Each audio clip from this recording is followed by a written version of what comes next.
Hi, it's Brett from Jim's Pool Care and welcome to Spring in Australia. I just wanted to take a couple of minutes to talk to you about some great hints and tips for looking after your pool this season. 1. Test your water.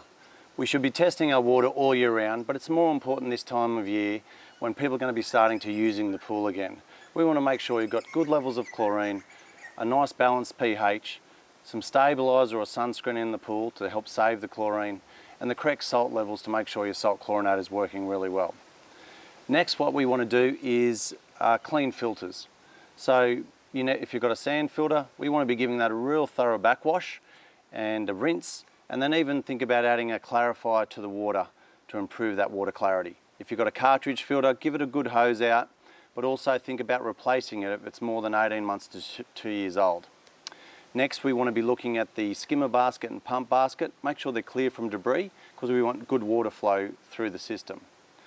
Fourth, you want to be increasing timers. This time of year, you need to be running your pool at least 6 hours a day and up to 8 hours a day in summer. This ensures that there's good water turnover and the pool has time to chlorinate and look after itself. And last of all, make sure the gate shuts. We want to make sure that every pool in Australia has a great strong barrier, and this includes the gate self-shutting from any position, and this also includes, one more thing, is a current CPR sign. There's some hints and tips from Jim's Pool Care. Hope you have a great season. Wish you all the best.